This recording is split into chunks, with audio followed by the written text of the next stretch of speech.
right, fuck, it's Monday morning. Greetings, you happily miserable accursed. It's Herle here, and with me is the political panel, those lovely pundits who you either want to hug or hurl an ashtray at. And not just any ashtray. I'm talking about one of those weighty glass ashtrays your Aunt Fanny had on the living room table in 1973. The injurious kind. Jordan Leichnitz is here. Kory Teneycke is here. And Scott Reid is here, belatedly. Today on the pod, we're going to talk about a certain level of political hate out there. Trudeau and Belleville, is this the kind of fuck you treatment ahistorical? Is it unique to him? What are the antecedents, if anything? Poilievre had a weird week this week. The story about the paid-up legal fees for the Patrick Brown whistleblower and the tiny little shack apology. It's probably not the way they laid out this week on the summer tour plan. And our cursed clipping is Tonda Macharle's piece in the Star on Trudeau's imminent cabinet shuffle. We'll talk less about the moving pieces and more about what's behind the curtain here. Why was this story even leaked? And then the glorious Gordon Pinsent will be by to drop in and herald our hey yous. Kory, Scott, Jordan, how are you? Jordan, how was your weekend? It was good. I was camping in Algonquin, which had beautiful views and mosquitoes so large they could carry you off. So it's good. I am now glad to be home in my air-conditioned house. What does camping mean precisely? How roughing it were you? In a tent. Already sucks. It can't irredeemably sucks. Well, it's a joke in our family because my partner and his family immigrated to Canada in the 90s, and his extended family doesn't sort of share the joy of the outdoors that he has cultivated, and their quip is often, if you're sleeping in a tent, that means things have gone very wrong. So we came here to avoid that. No, we had a good time. It was very nice. There was not a lot of people up there. Highly recommended, especially for those of us who work in politics. It's nice to be away from people for a impromptu. Well, Kory, have you recovered from Saturday night? Yeah, I was just gonna say I had a great weekend. I had a kind of an impromptu late evening with you and Terry and Nicole on Saturday, which was fantastic. Great bands and a sizable number of rum and cokes for you and I. And I think about 4:30 we finalized the CPP, didn't we? Yeah, we did. Yeah, we got heavily into CPP policy and a bunch of other things at 3 a.m. when you're shit-faced, because that's definitely the time to do it. And then last night I had an equally nice evening of conversation with Nicole's sister and brother-in-law, and great fun. Lots of great conversations. A lot less drinking though on the Sunday night than the Saturday night, fortunately. Scott, everybody's cheery. You're going to have to bring us down with your existential angst. Yeah, well, I have plenty. First of all, the camping thing. Okay, like once they have innovated technologically, there's no reason to go back. Like once they said, well, you know what, we've built shelters, like we have created cottages, actual homes. You go like, well, why go back to the tent? Like let's never look back, never reverse. It makes no sense to me, right? I always feel that way about chopsticks, That's the old Jerry Seinfeld shtick. I gotta say, I wish more people in Toronto had your attitude, Scott, because I'm sick of competing with them for campsites. So keep spreading the gospel down there. The secret to getting a good campsite is you just have to be like 100 yards away from a parking spot, or one and a half a lake in from the boat launch. Because as soon as it's that tiny bit more difficult to get to the campsite, nobody goes, or very few people go in comparison. We have a cottage without air conditioning, and like I'll bail at that place if it's above 20 degrees at night. I'm like, sorry, we can't stay. Right? Won't be comfortable. I'm going to be tossing and turning. We're just more prepared for the climate apocalypse than you are, so we'll see you out there, I will say happily that today is the birthday of one of my 4 to 7 sons. My son number 3, Benny, turns 14 today. Dave, he's getting big, 14, and I'm getting old. Right, that's a good age, just before the cynicism fully sets in. Yeah.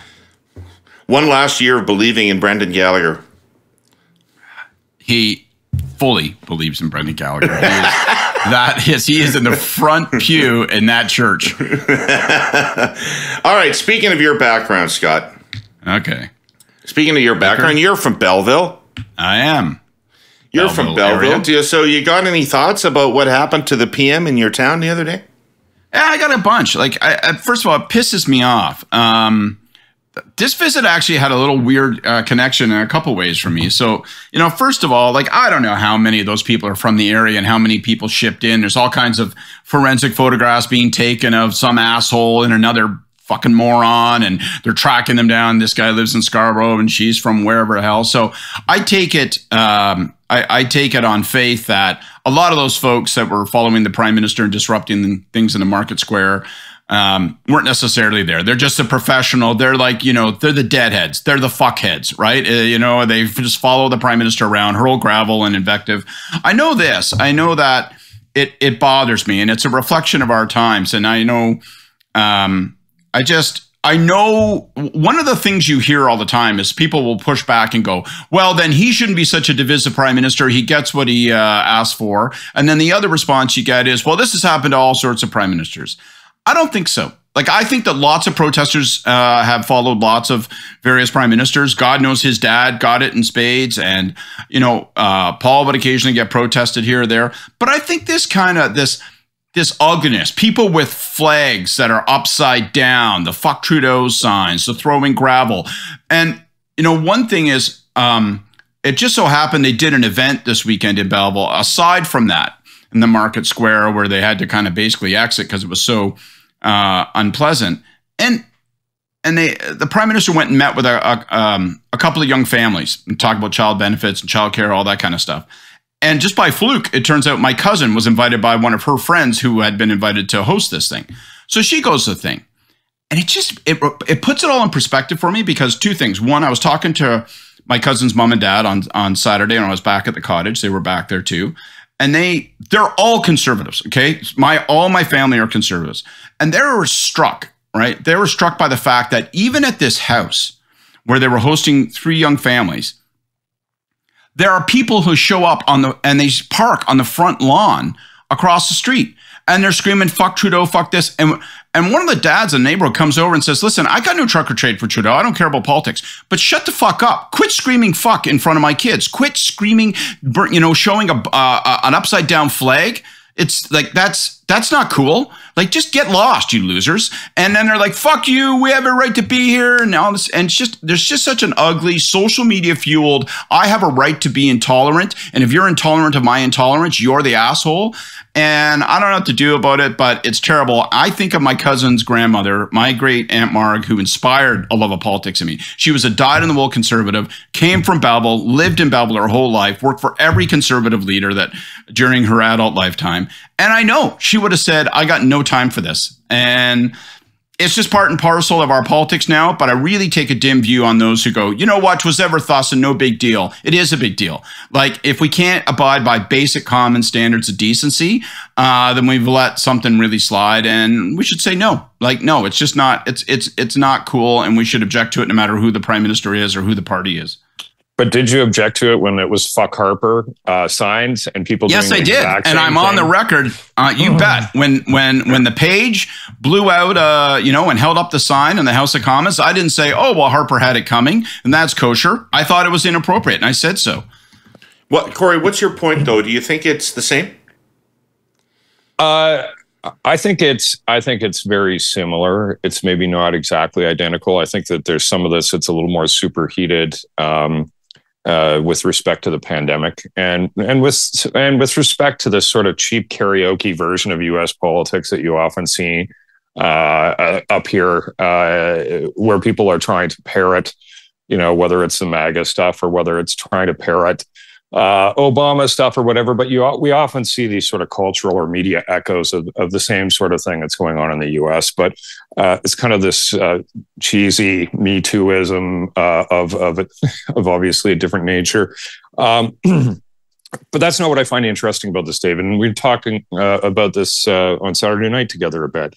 What I find interesting is the reaction of the target of this and how different leaders interact with these sorts of crowds in different ways, and and it's very much, I think, a reflection of their personality, and sometimes not an altogether positive one. Like, if you're to look at Harper's reaction to all of the fuck Harper stuff that was going on of a similar nature. It was basically to try to create a hermetically sealed campaign whereby he and no media camera would ever see any of that. It made him uncomfortable. He didn't like to be confronted by anyone with a different, point of view in that kind of forum. Like there was a time and space to engage with those people, but it wasn't having them disrupt an event or whatever. And so incredible efforts made to essentially avoid the public at all costs, which is, I got to say, not a great way to campaign. But that was his approach. I think for Trudeau, he has an instinct to go and tweak the nose of these people more than Harper ever did, and in a way that is meeting their fuck you with a fuck you right back. And I don't know. I just find it interesting. I just comment that I think that's what he does. Like he is more apt to get into a verbal confrontation with a protester or someone who disagrees with them. And my personal opinion is I think that makes it worse. I think can you expand on that for the same thing. Can you expand on that for a second? Because I read something along these lines this morning in the line. So I think it was Jen Gearson maybe that wrote it. And Jen, if it wasn't you, I apologize. But in an article that made a number of different points about this, one of them they were making was that they seemed to think, as in the 2021 election campaign, that the Trudeau tour operation is somehow complicit in these events, that it welcomes them in a sense because it likes the contrast and it creates events in which this is possible. That doesn't feel valid to me, but is it?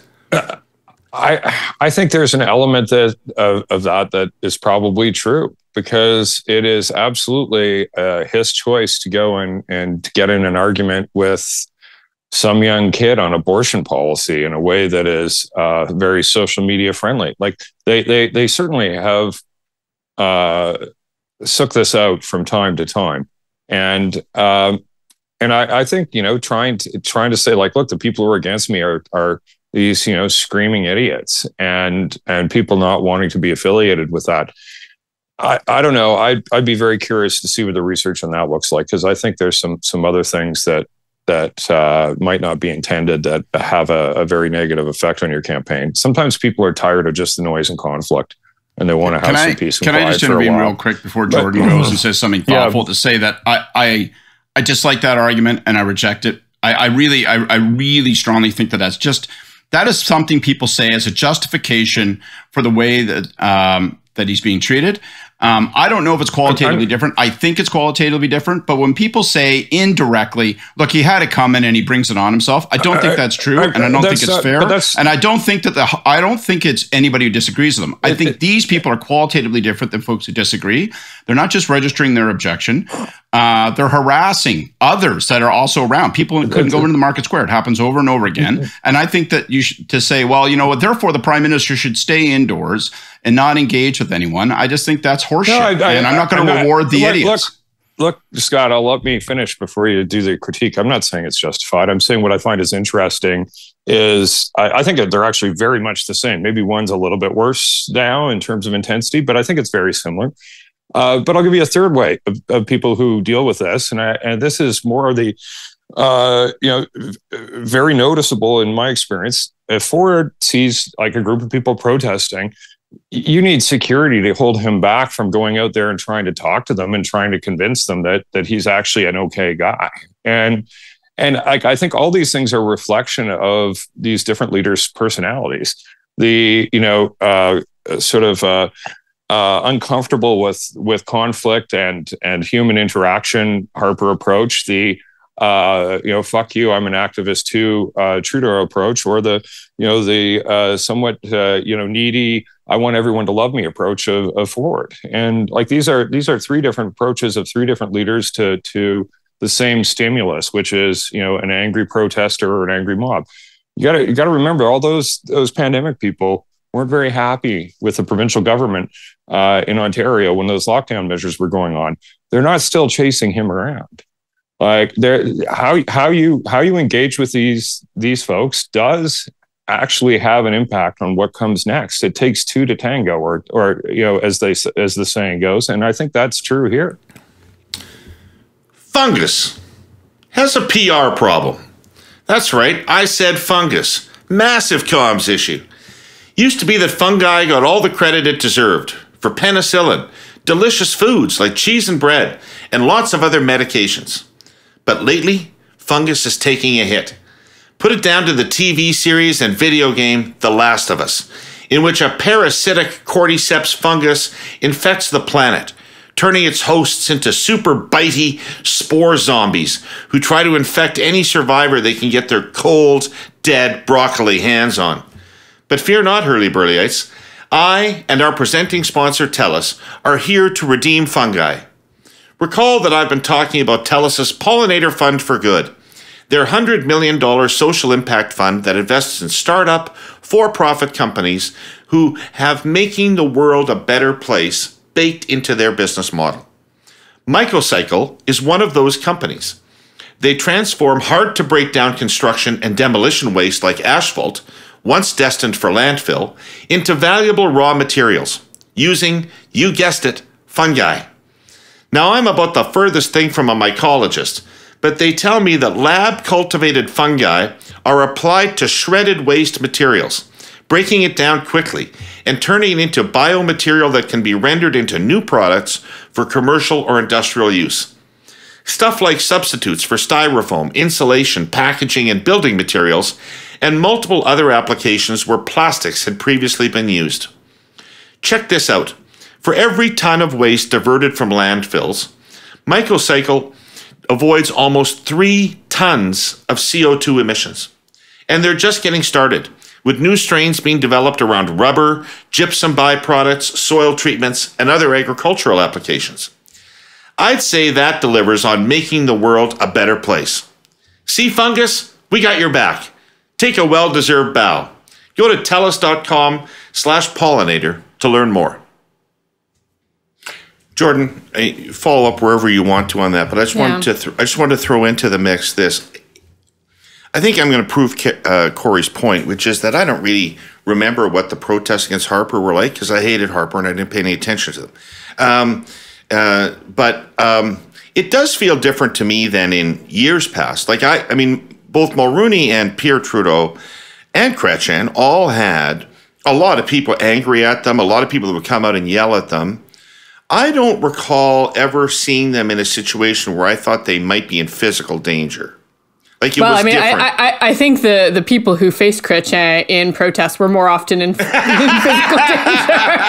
But I have a hard time imagining Trudeau executing a Shawinigan handshake. So that's a different thing. But no, I think it is qualitatively and quantitatively different. And what changed, and some of this is being researched and tracked now by far smarter people than us who work on this and the issue of how, particularly since the pandemic and as many people became really sort of terminally online, spending more and more time online in these supercharged algorithms that only reflect back to people the biases that they're already bringing into social media spaces, it has it's juiced up and supercharged these communities in ways that just, frankly, wasn't even possible 5 to 10 years ago.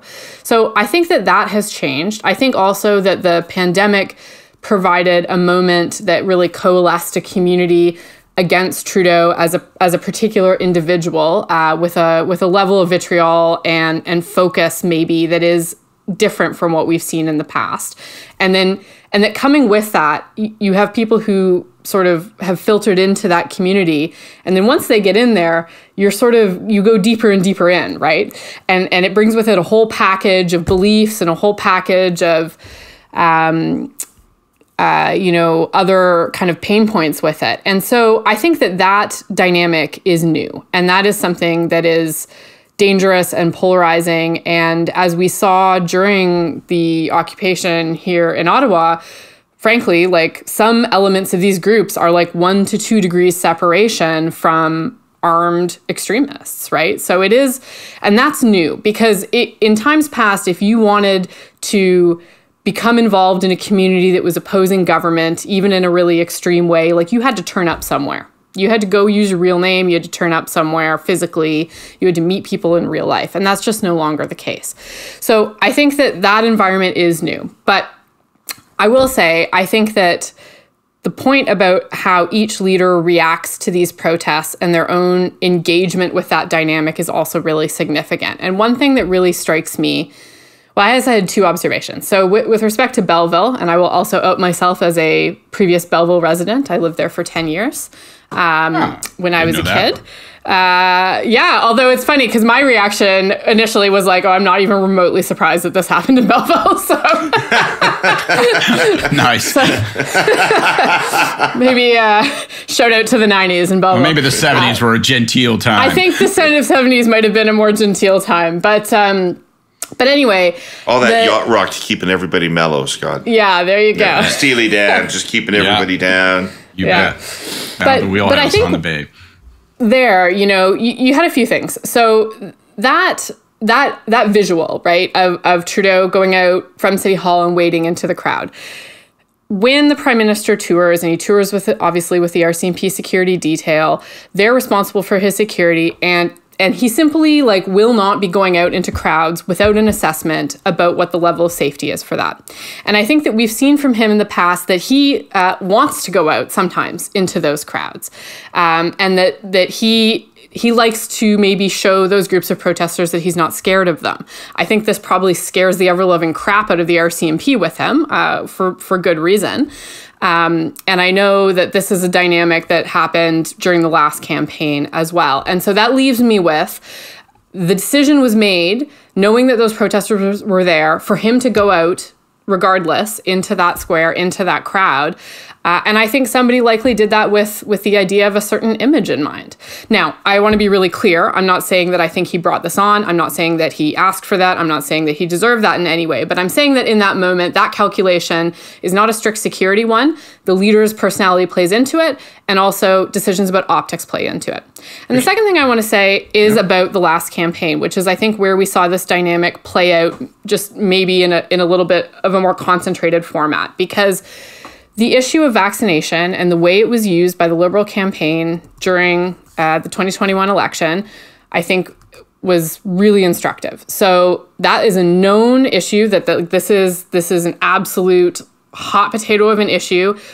It is known that when you are torquing that issue, that is something that's going to bring these groups out. And the decision was made to ramp up for the Liberals and for the Prime Minister specifically to push on that issue repeatedly. And it did turn up the pressure during the campaign. It turned up the pressure during the that created and fed more protests. And I think that in that case, that is the clearest evidence that I can say that there was some intention behind that. Now, again, I want to be really clear. I'm not saying that he deserves that. I'm not saying that, but I'm saying that there are two sides that are sort of going back and forth here. And then the final thing I'll say, I noticed this week, I thought the Prime Minister had more mojo in his appearances subsequent to Belleville than I've seen from him in a long time. I think that this gets him energized in a way that maybe other stuff doesn't. Now, maybe that's really fucked up, but I think that there is also something going on there that's about his own mentality and how he confronts these groups and how that feeds into his own sense of purposefulness in what he's doing.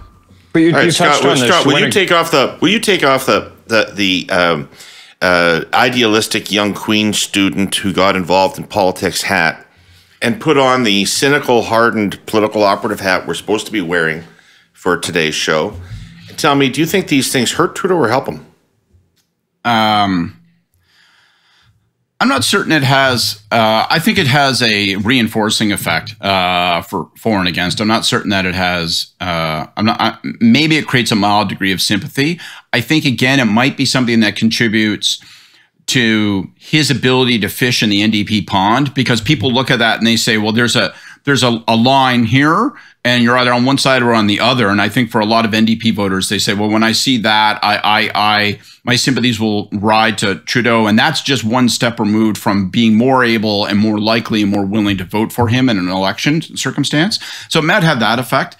I'll just throw one other thought onto the table. I'll come at it from a different angle. I'm also not saying that I think that Trudeau has encouraged this or deserves it. I obviously feel very differently.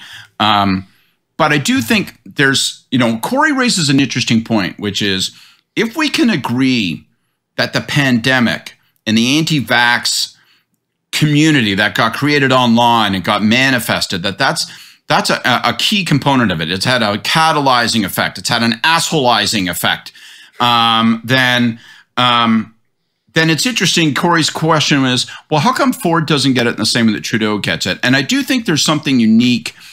Like a lot of that is built on grievance politics. A lot of that is built on resentment of the establishment, resentment of those in power. And I think working class men don't hate Ford the way they hate Trudeau. That's right. So I think there's a unique quality to Trudeau that is almost inherent to who he is, not just his politics, not just his policies. I think there's a group of people that sort of look at him and go, that's 6'1", great-looking motherfucker, born into privilege, into the manner born, right? He thinks he's better than me. Now, they're not. It isn't just a policy. Like, it isn't like they're like, and that's because of X, Y, and Z.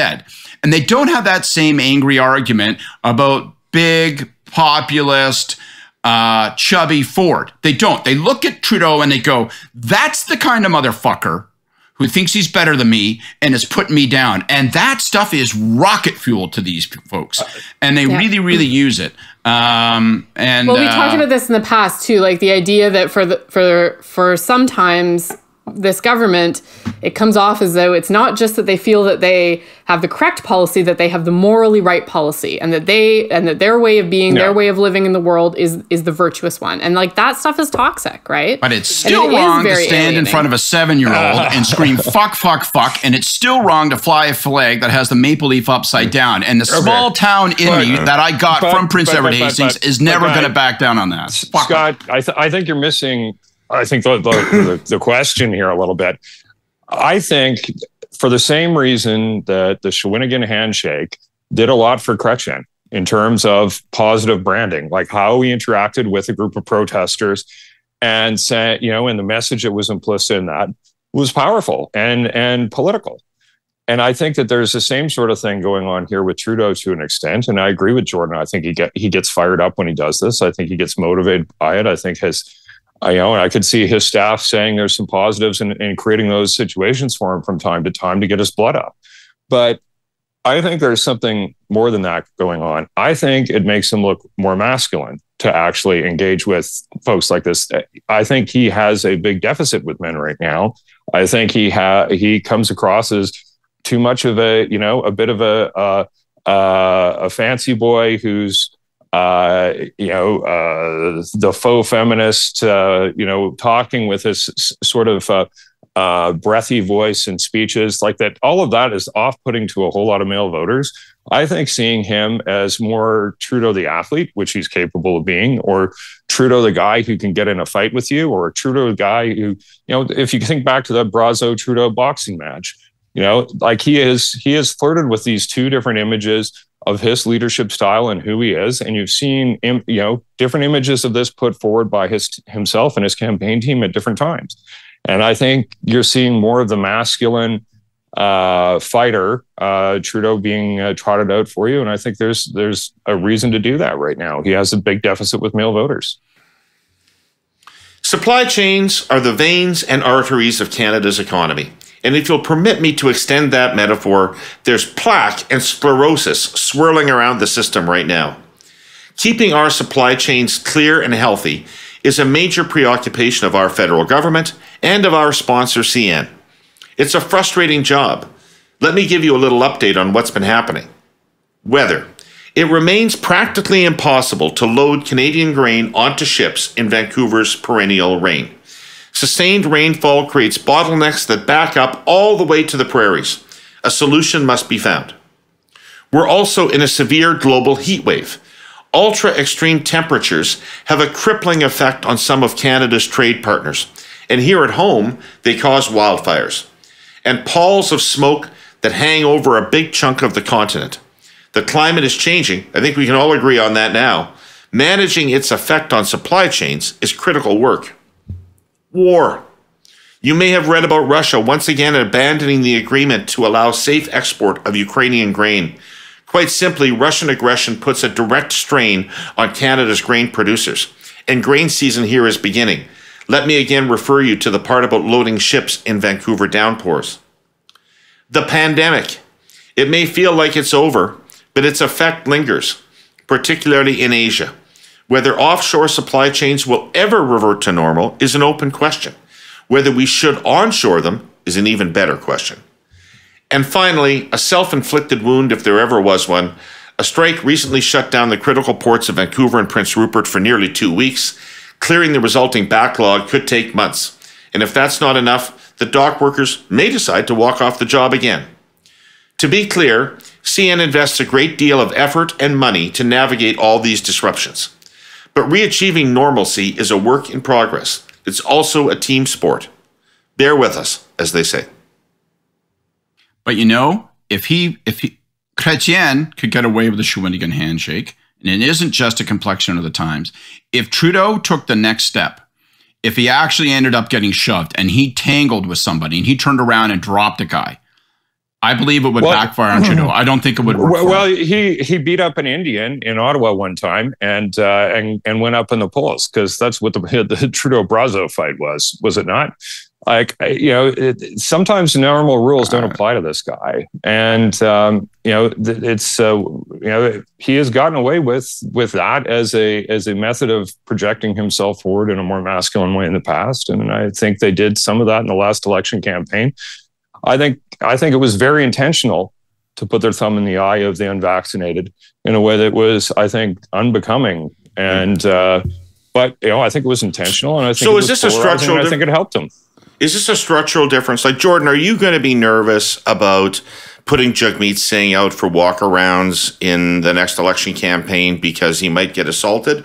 Or is this just a prime minister thing, or just a Trudeau thing, or have walkabouts? I mean, one of the things Canadians in politics like to pride themselves on is that, our political leaders can walk around the street, go to the grocery store, and other than maybe a selfie or two, they'll be fine, right?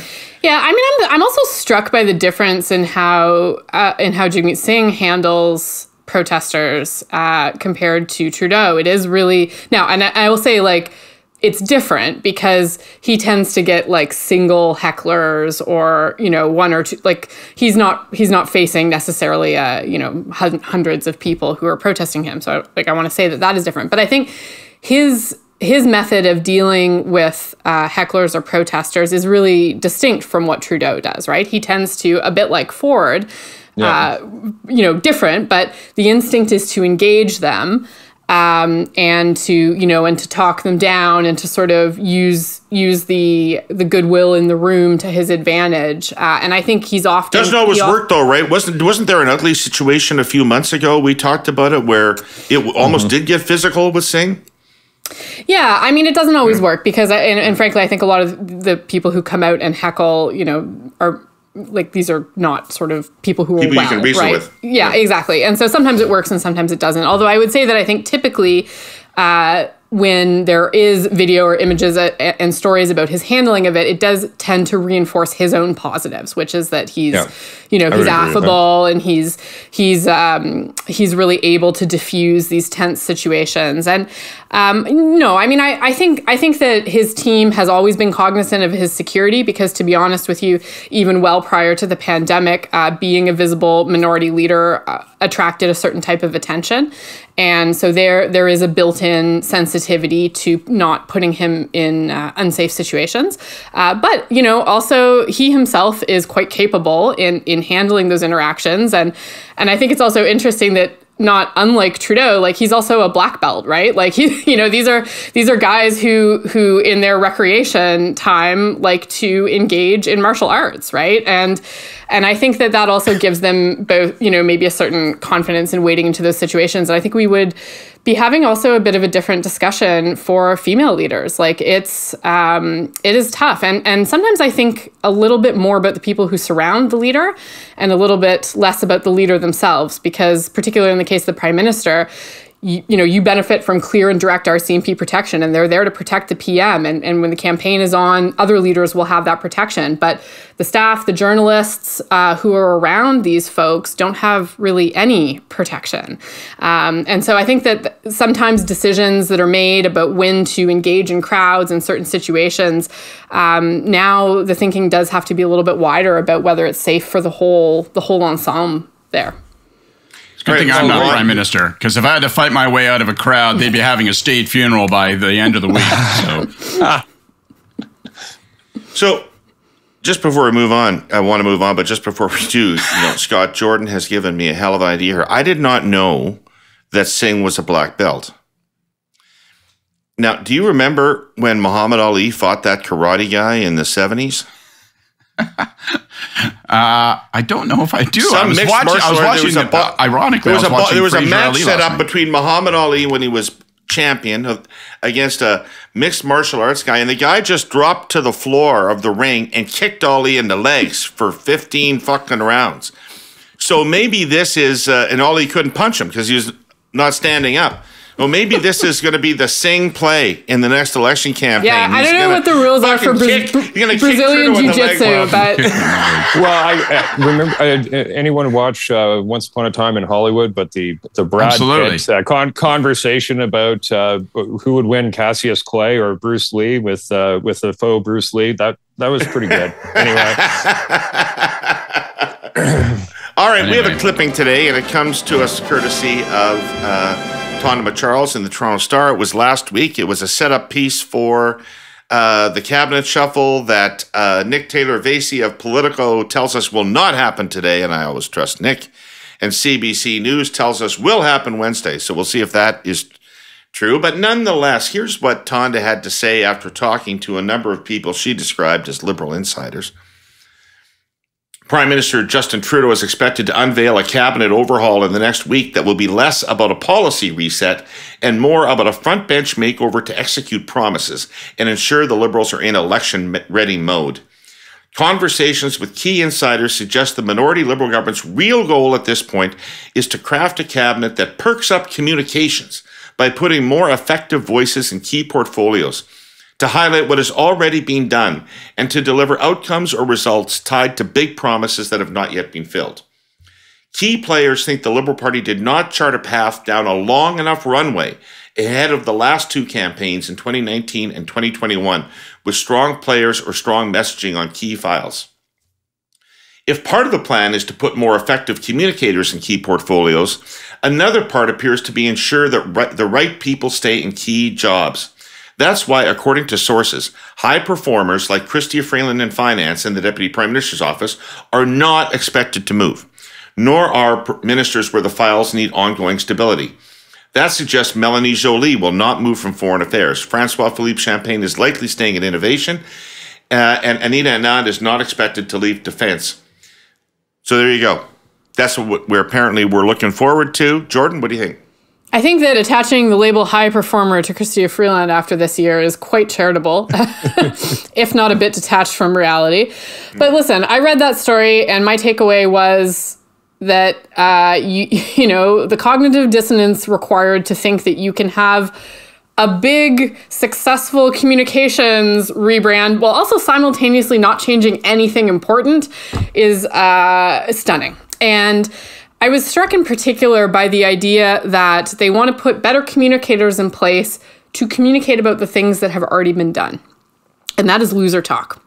And so if that is their strategy, then I think they should just pack it in right now. Like, sorry to the people who were going to get shuffled into new portfolios and who might make it into the front bench, but this is doomed to fail if that is the thrust of it. I think it's detached from reality. So they better have something else. It better be more major than what this story indicates. Or I think it's DOA. Kory, we have bad comms is the tagline of every losing government, right? Yeah. Yeah.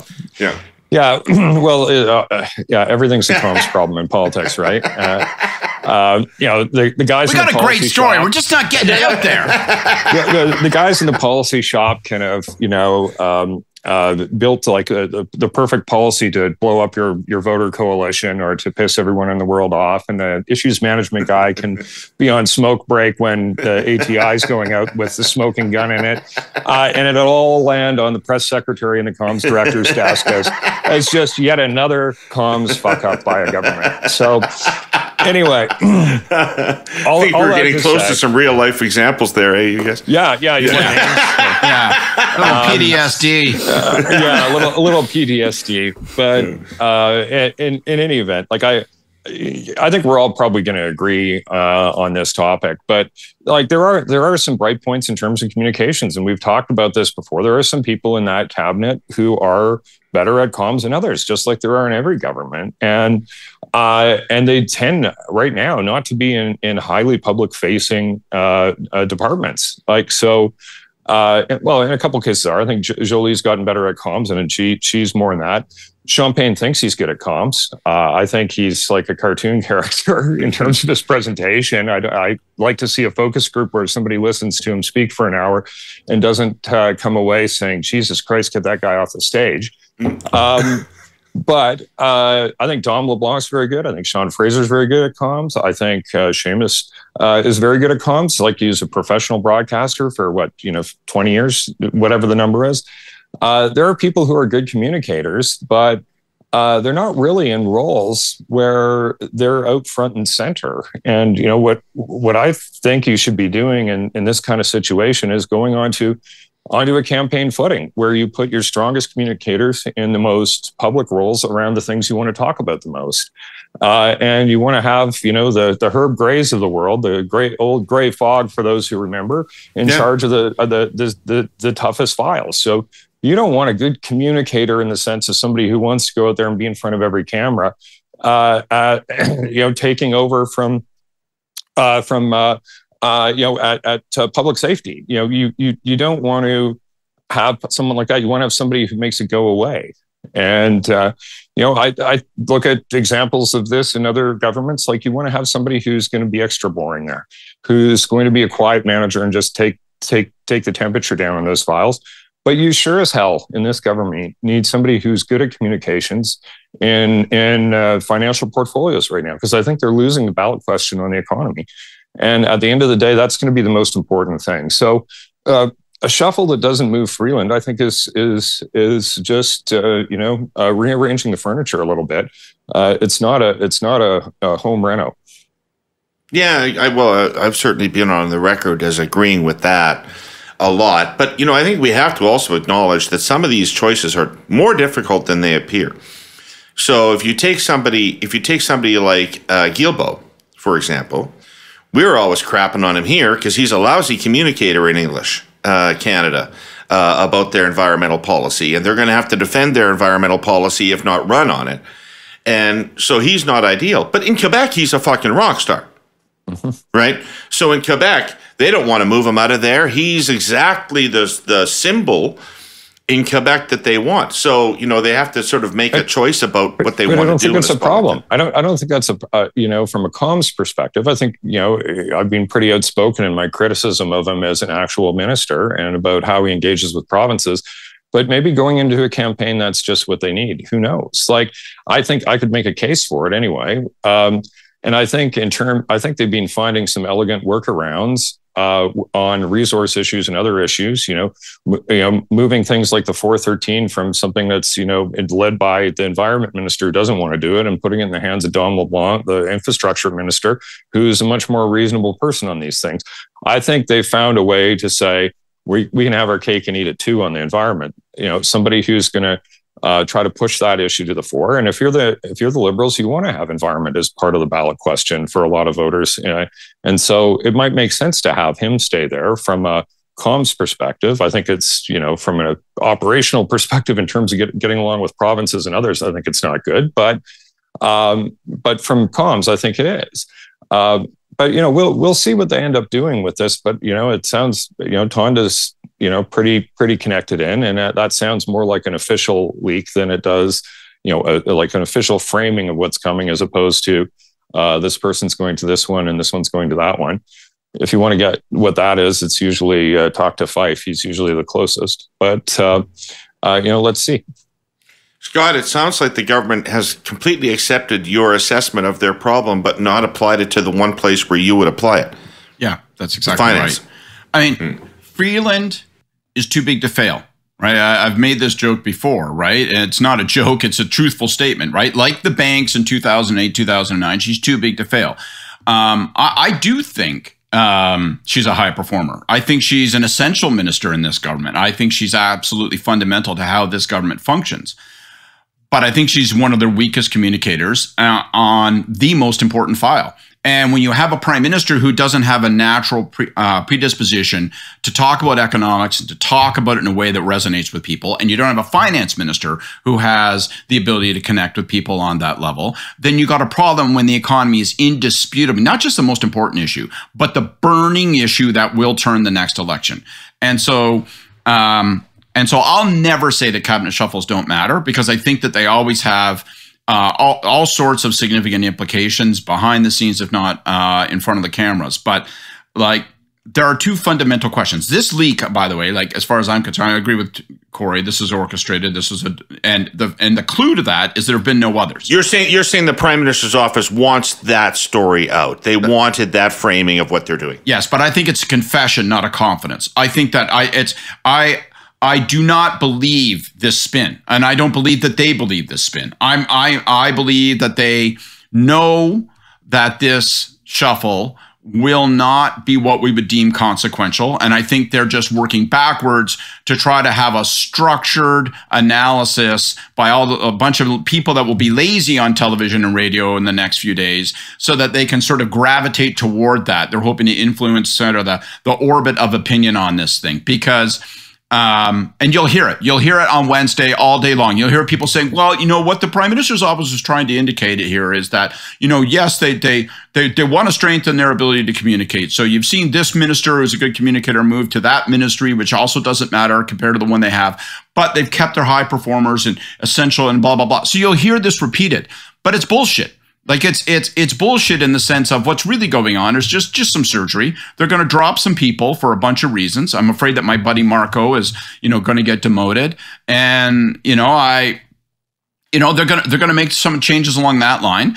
And like if you've got somebody like Seamus as an example, we can all agree is a strong communicator. Fraser is a strong communicator. I don't think they're going to move them into a portfolio where that's going to actually alter it. Does it affect what the government does? Does it affect the government's electoral fortunes? Those are the two questions. And if the answer to one or both of those isn't yes, then the cabinet shuffle doesn't really matter from an external perspective. And I don't think the answer to either of those questions is going to be yes. You're going to have a housing. Effectively, they're going to make housing a full ministry. It's, you know, there are no such thing as junior ministers in this government, but really, housing is a good example. I don't know the guy who's the minister, right? Right. But like O'Regan broke through with me more in 3 days around this strike at the Port of Vancouver than the Minister of Housing has in 7 years on the fucking issue of housing, which is the number one issue in the country. I have no idea what he's ever said.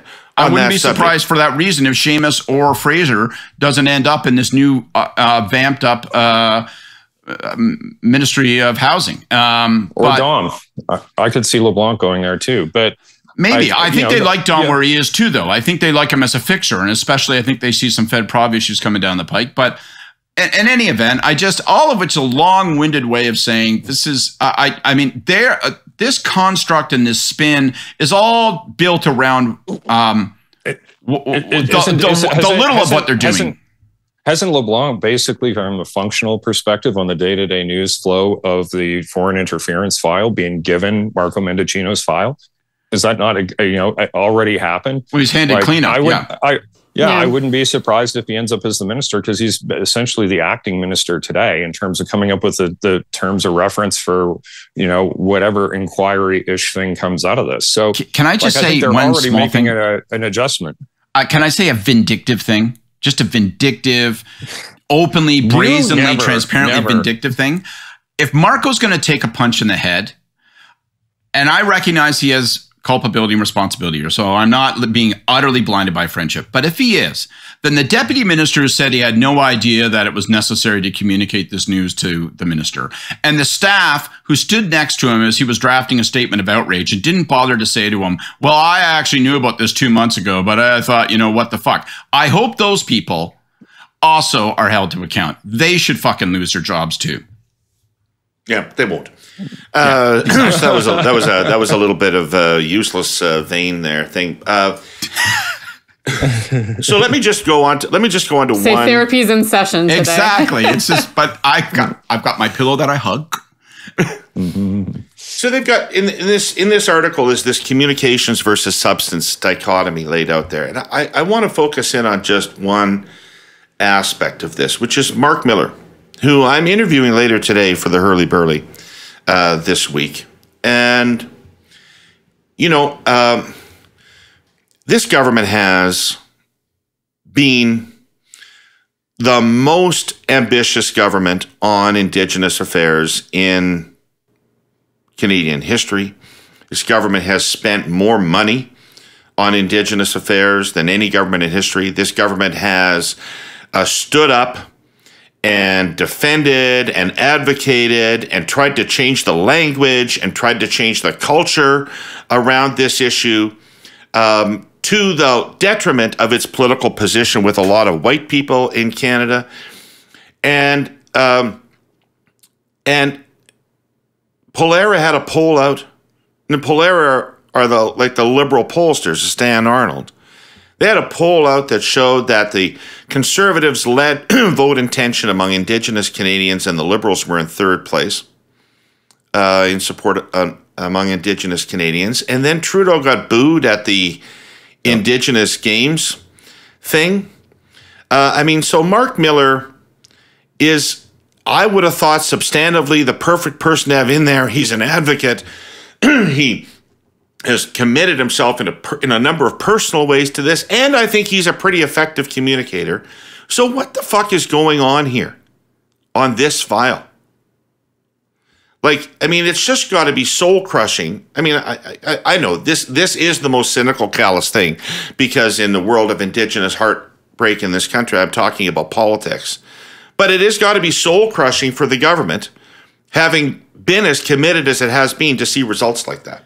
To do the right thing on Indigenous policy, you cannot get sucked into the fool's gold of thinking it's going to translate into votes, either with 100% non-Indigenous Canadians or with Indigenous Canadians, because the community is complicated. Polling it is impossible. Trying to get it to vote is impossible. The community is not monolithic, to say the least. Look at the AFN leadership struggles. And so you can't be guided from a communications perspective by the desire for applause. That can't be what directs your policy. You have to be guided by a sense of, this is what I think is right, this is what I think is wrong, and I'm going to do it. And therefore, Miller's job, obviously, is to work as constructively as possible with stakeholders. But his number one job is to take tough positions and implement tough policy that is likely going to be unpopular with large swaths of the population, and not have it blow up in your face. Still have it be the 9th, 11th most important issue when it comes to people's vote determination. That is communication success. It is that you don't get punished for it, not that you get rewarded. Yeah, I think it's impossible to imagine that there are any electoral cookies out there for doing well on this file, and it would be quite delusional to think so. But it's important. It's important to the government on a political level, and it's important from a fundamental justice point of view. And I think if you're the minister there, really the best that you can hope for in terms of the takeaway is that you're seen as a trusted broker. That's kind of your goal. There's going to be really difficult moments.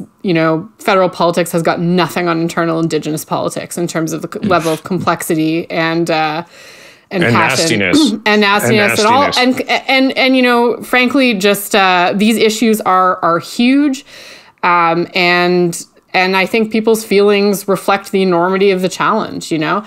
And also, taking this file at the tail end of a decade of this government is really tough, right? Because we're past the days of the early optimism. We've seen that there are some issues impacting Indigenous communities in Canada that this government has not been able to successfully move on.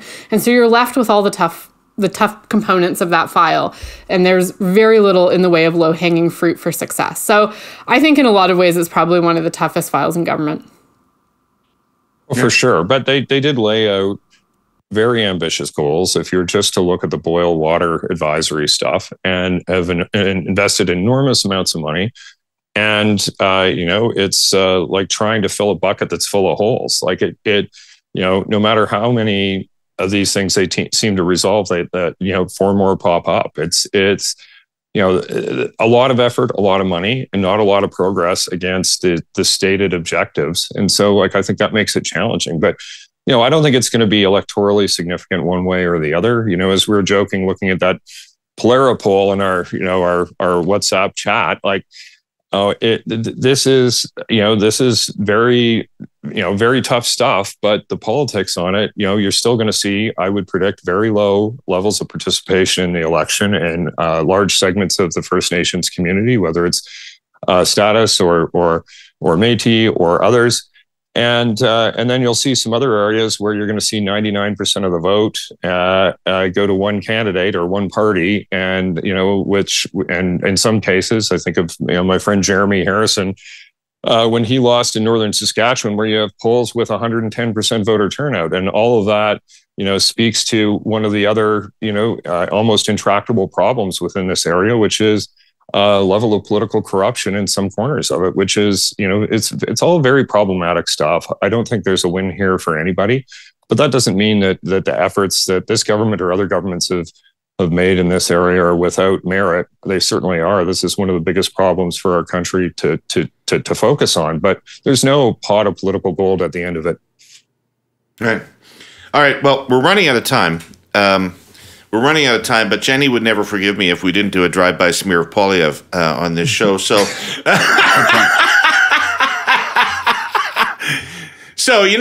overall this summer, he's had good poll numbers. He's got outrageously good fundraising numbers, raising a shitload of money. Yet he keeps getting knocked off message by little things. And this week it was his description of somebody's house as a shack, and that seemed like an uncharacteristic mistake on his part.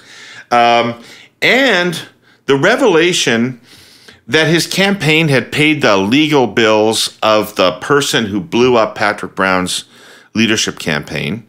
And this is maybe the kind of thing nobody's going to care about. We can get into that, but it certainly smells pretty aggressively bad. On any of this stuff, basically, let me start with you, Kory. Any of this stuff matter? I'll just give you my point of view off the top, because I'm like that, which is I found in 2004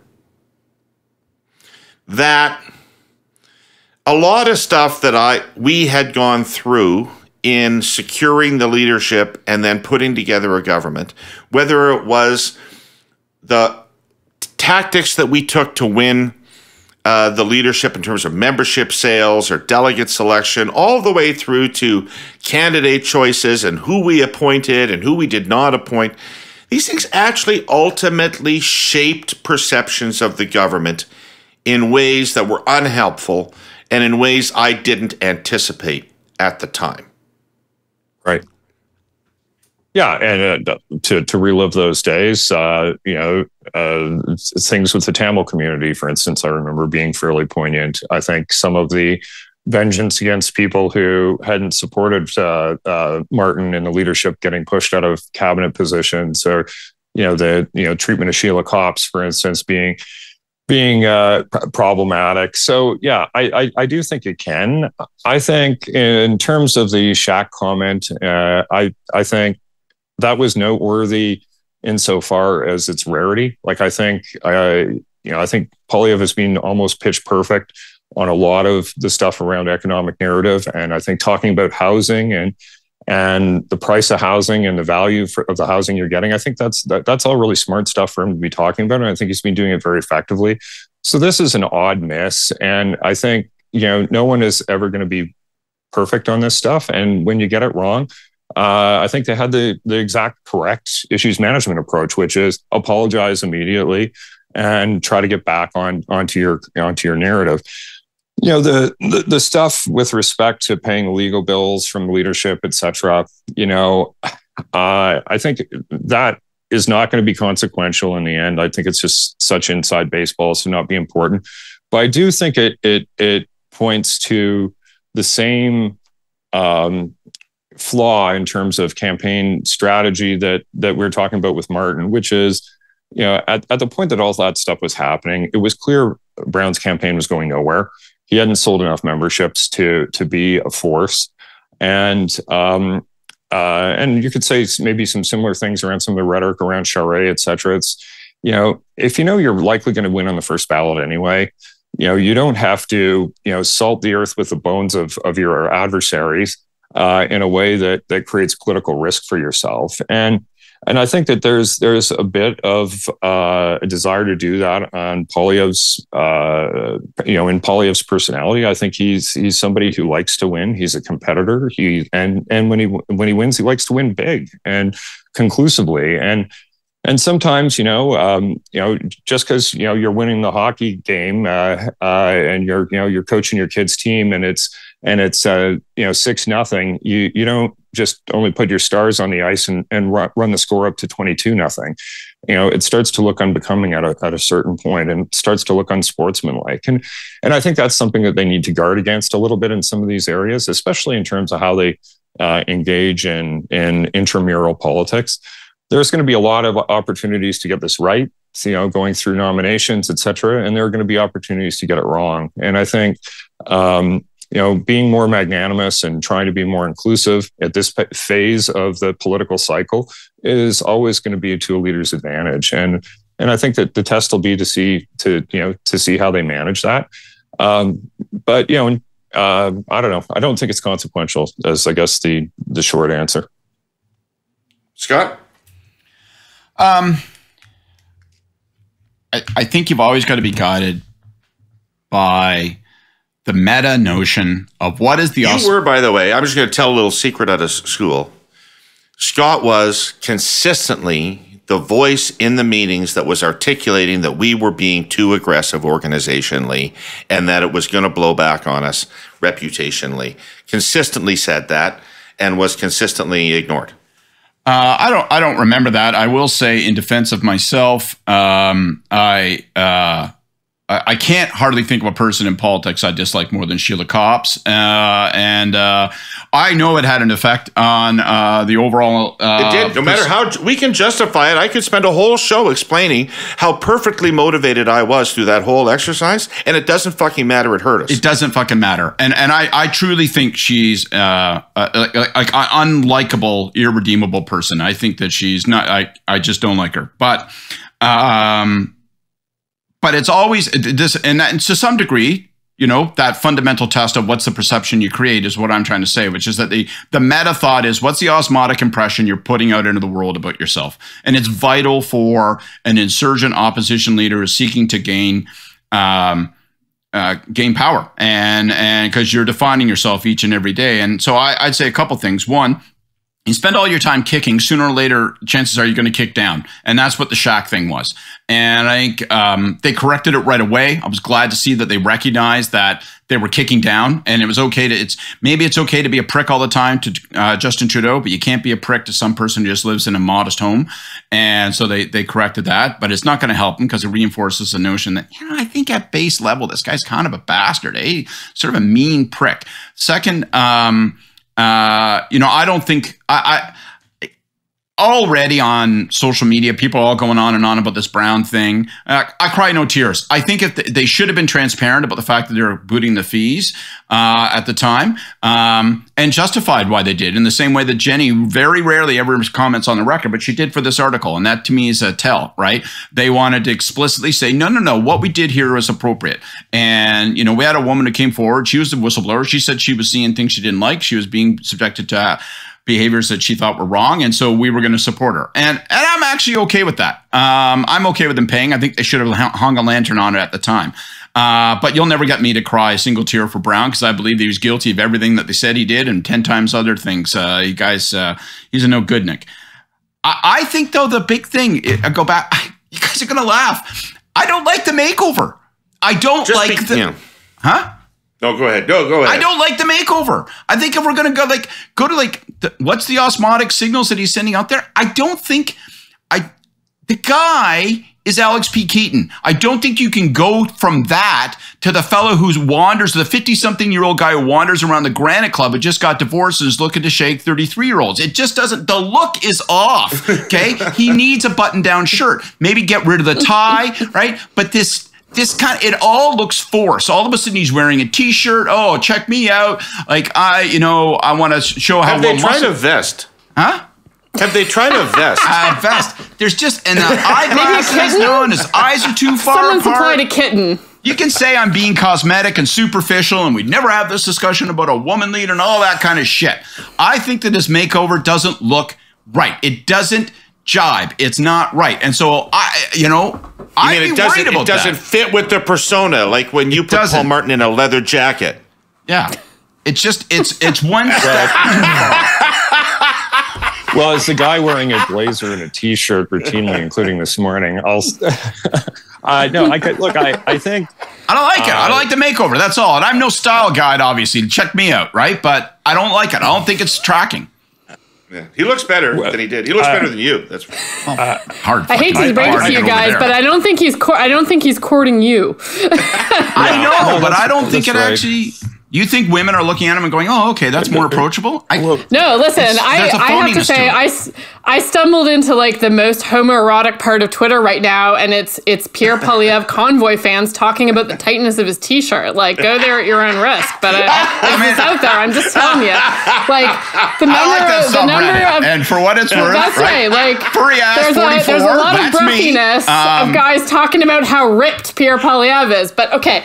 So, listen, did the makeover work? I mean, I think the problem with this, and this is not rocket science, but of course the question is authenticity. Can he pull this off? Is this who he actually is as a person? And of course it's not, because he is a nerdy, glasses-wearing guy who's kind of mean. Like that's his being. That's who he has been for his entire public life, and I think probably prior to his public life as well.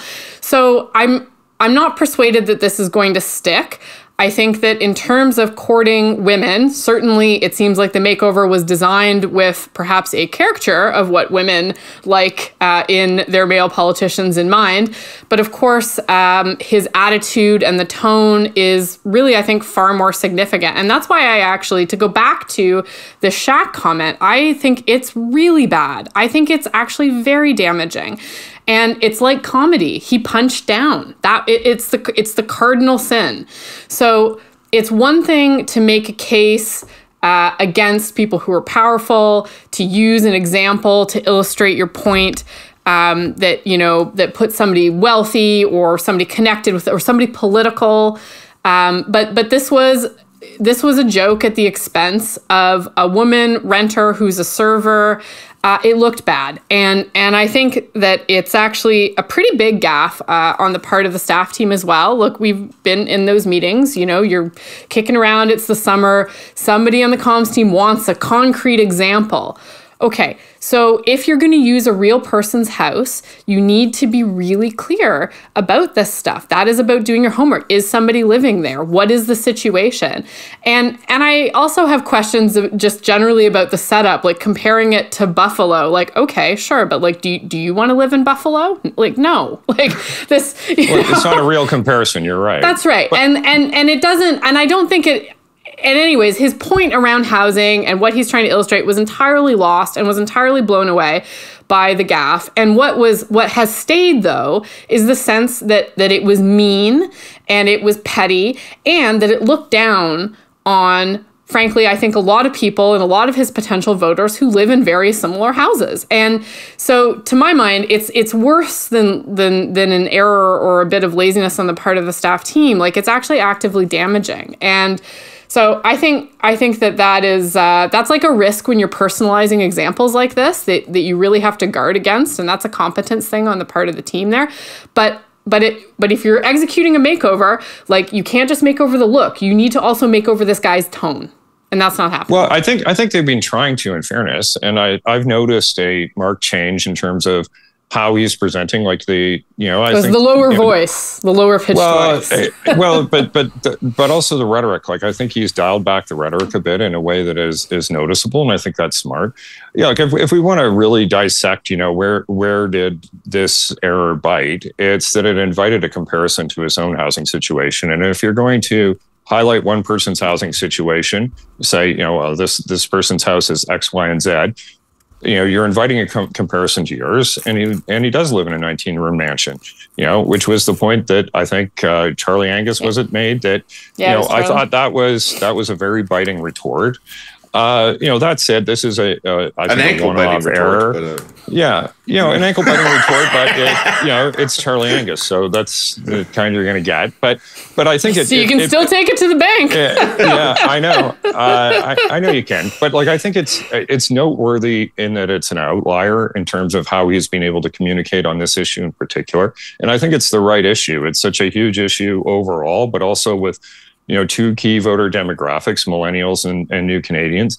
It's the right topic to be talking about. That could have gone better, but I think you can adjust and get past that.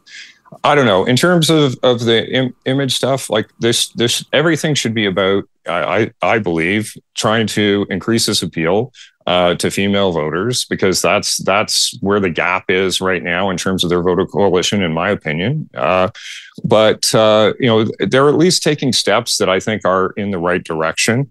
And it's always going to be tough to, totally change somebody's character. I get what you're saying about that, about who somebody is, et cetera. There's always going to be some edge to polio, but, you want to be taking steps to, I guess, dial that back. And, I'll make the pitch again as to who I think should be out there throwing spears. And I think it's Melissa Lantsman, because I think, she will come across to those voters you're trying to attack in a very different way than not just polio, but then almost anyone else that you could point to in that senior leadership cadre of MPs. I think she's the right person to be out there doing that. And I think you're seeing more of that too. So, I think they're on the right strategic path. Maybe execution isn't perfect on every given day, but they're doing the right thing in my view.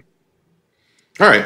We gotta move on and wrap this thing up. I just do want to say one last interesting thing about this is that very notably at the time, Preston Manning did exactly this makeover.